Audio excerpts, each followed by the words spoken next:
Zap Crypto. Tous les jours, toute l'actu au même endroit. Bon visionnage!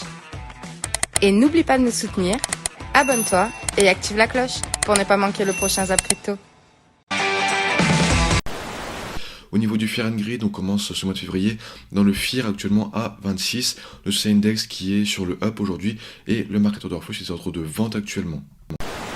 Si on tient la semaine prochaine, mais ça reste chaud du slip parce qu'on commence à avoir une accumulation de stops ici qui pourrait faire des stops en cascade, et vu le temps qu'on a bastonné dans cette zone, malheureusement, ok, il y avait des shorters de top, mais n'empêche qu'il y a eu beaucoup de longues, que la baston a été longue et que maintenant on se retrouve avec des liquidités de deux côtés.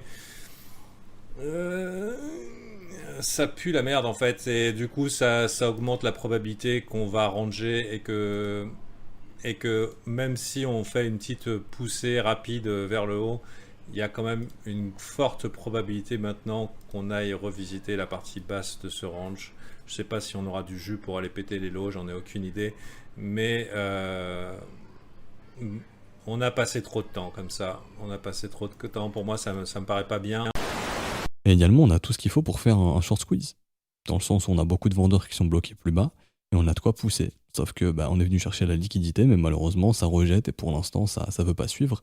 Et également, on a aussi les CVD des différents exchanges spot qui sont hyper croissants. Donc là, vraiment, il y a une pression acheteuse sur le spot qui est assez importante, que ce soit sur FTX, Coinbase, Binance, FTX, Bitfinex, pardon. Ça fait longtemps qu'on n'a pas vu tous les exchanges avec des CVD aussi croissants. Donc là, vraiment, il y a une volonté de vouloir breaker la résistance, mais ça ne veut pas.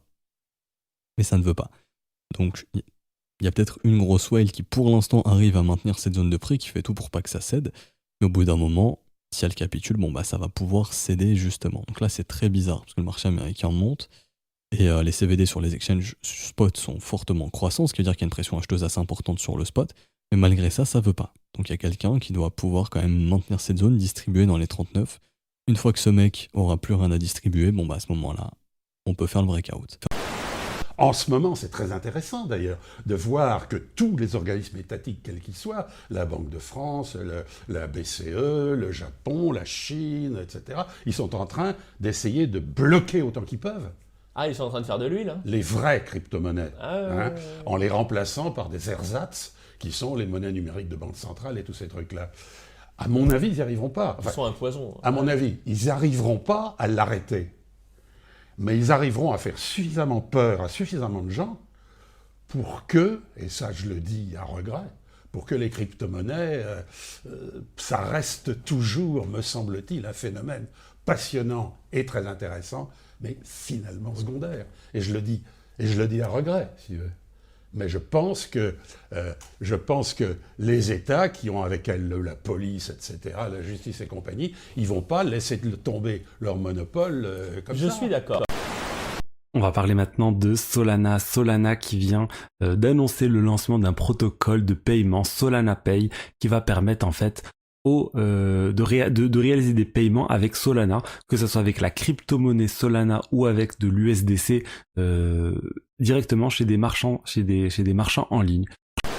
On revient sur Twitter au niveau de l'Inde, très très intéressant. Là, on a une légalisation du Bitcoin par l'Inde. Alors ça change souvent. Souvent, l'Inde était très très très réticente envers Bitcoin. Plusieurs fois, comme la Chine, on a eu l'Inde qui disait on va bannir Bitcoin. Et l'Inde, c'est quand même assez balèze. C'est pas non plus le centre économique du monde, mais ils sont très nombreux. Et surtout, dans le futur, ça risque d'être pas une puissance mondiale, mais ça risque d'être un pays qui va prendre de plus en plus d'ampleur au niveau économique. Donc très important, l'Inde, au niveau des cryptos, de savoir qu'est-ce qu'ils vont faire ou pas. Ils vont pas partir du coup sur un bannissement, donc c'est très bien. Ils vont plutôt partir sur une légalisation de Bitcoin, ce qui est du coup le top, une régulation, ce qui est parfait. Par contre, ils vont taxer à 30% la taxe. Et j'ai vu plein de gens qui disaient mais 30% c'est énorme, c'est juste délirant. Et nous en France, franchement, on peut pas faire pire. On a aussi à 30%, donc nous on a l'habitude. Mais c'est vrai que 30%, c'est vraiment beaucoup, surtout pour ce genre d'actifs. Taxer autant sur bénéfice, c'est vraiment pas mal, 30%. Il n'y a pas beaucoup de pays qui le font, à part nous, mais après nous, on est un peu les champions du monde pour taxer énormément. Il vaudrait mieux qu'on aille d'abord par là plutôt que directement par là, parce que sinon ça pue la merde. Là, vous êtes peut-être en train de souhaiter non, mais il faut que ça pousse et pousse. Mais si ça pousse, en fait, c'est catastrophique. Il vaut mieux qu'on aille d'abord chercher les longues, parce que si on va chercher les longues, ça veut dire qu'on sort ceux qui sont du bon côté du trade et on va ensuite niquer les shorts qui se sont accumulés depuis trop longtemps. Si on va vers le haut, sans sortir les longues là, c'est les prochaines cibles et donc continuation tendance baissière catastrophique. Je voulais ajouter une dernière chose au niveau du momentum court terme. Ici, on a eu divergence baissière. Les divergences baissières au niveau des résistances, c'est vraiment pas bon signe. Ça traduit de la consolidation dans un premier temps.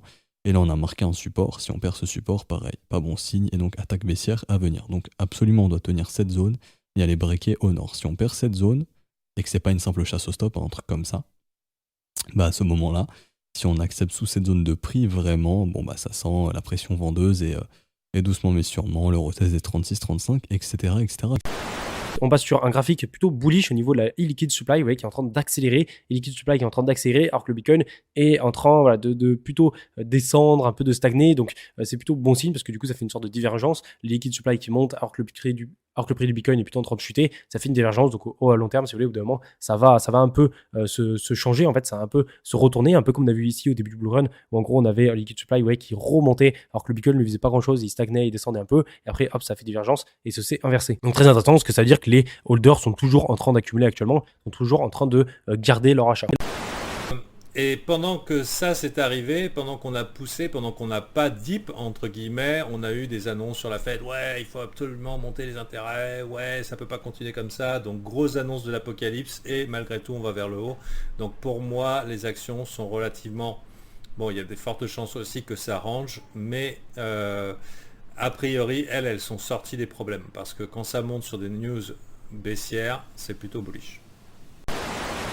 On est au contact d'une trendline assez importante. Donc là, on a eu un contact, 2 contacts, 3 contacts, on est sur le 4e contact. Plus une trendline est touchée, plus elle a de chances de breaker.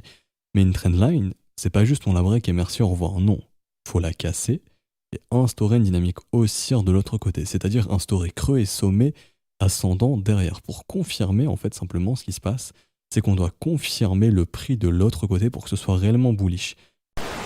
Si les gens comprenaient comment marche le système monétaire, il y aurait une révolution demain.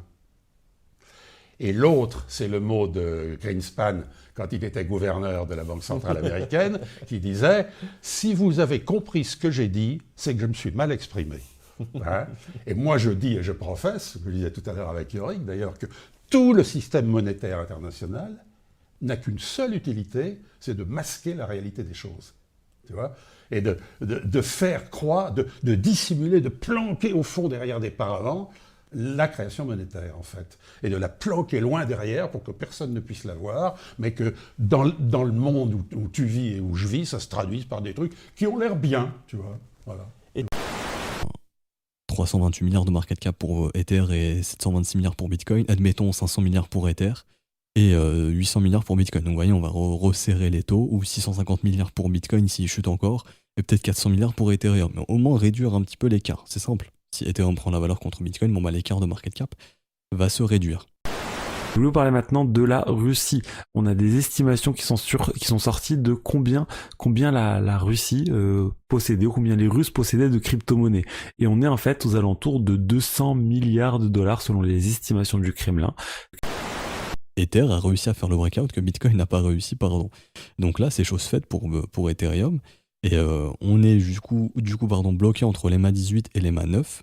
Si on break l'EMA 18 ici, on va aller au contact de la trendline, donc cette fois-ci qui est aux environs des 3100 $ jusqu'à $3000, ça dépendra de quand on ira taper cette trendline, ok. Si le biais redevient bullish d'ici là, ça sera assez bon signe, puisqu'on aura eu quand même petit W ici.